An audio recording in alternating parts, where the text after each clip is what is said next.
उरण तालुक्यातील पागोटे गावच्या सरपंचावर जीवघेणा हल्ला। माजी सरपंच योगेश पाटील हे द्रोणागिरी नोड मधील धुतुम पागोटे या रस्त्यावरून जात असतानाच एका कंटेनर चालकानं त्यांच्या गाडीला ओव्हरटेक करून धडक दिली। त्याचा जाब विचारण्याचा प्रयत्न केला असता त्या ठिकाणी अनेक परप्रांतीय चालक जमा होऊन योगेश पाटील यांच्या गाडीला घेराव देऊन गाडीवर फटके मारण्यास सुरुवात केली। घटनेचं गांभीर्य पाहताच योगेश पाटील यांनी गाडी सुरू करून पळून जाण्याचा प्रयत्न केला, मात्र तिथे जमा झालेल्या ट्रेलर चालकांनी गाडीवर दगडफेक करण्यास सुरुवात केली। घटनेचं गांभीर्य लक्षात घेऊन योगेश पाटील पळून गेल्यानं पुढील अनर्थ टळला। संबंधित प्रकरणाची तक्रार उरण पोलीस ठाण्यात दाखल केली असून पोलीस अधिक तपास करत आहेत।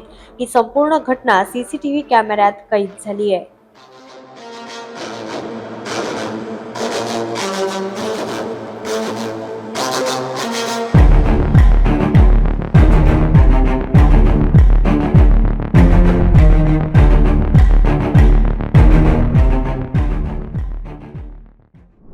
योगेश भाई, काय झालं आज?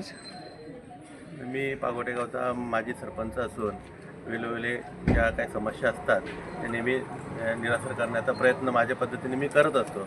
मी माझ्या गाडीचं काम निघत असताना मी मिस्त्रीला घेऊन गेलो, तर तिथं अनधिकृत तिथं पार्किंगमध्ये असलेली गाडीने माझ्या गाडीला तिथं येऊन टच केली। त्याच्यानंतर मी त्याला विचारणा केली असताना सदर्भ त्याच्यात माझी बाचाबाची झाली, थोडीशी टच झाली हे समजून मी पुढे गेलो।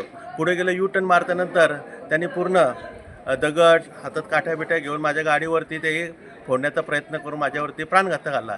ही बाब म्हणजे फार दुर्दैवी आहे आणि कमीत 8 लोक ती होती। तर एखाद्या जर व्यक्तीवरती असा जर प्रकार होत असेल आणि हा जर व्यक्ती जर रात्रीचा प्रकार असता तर निश्चितच त्या व्यक्तीचा कोणाचाही जीव घेऊ शकतात। तर याचा शासन दरबार योग्य ते विचार करावा ही माझी नम्र विनंती। लोकनायक न्यूज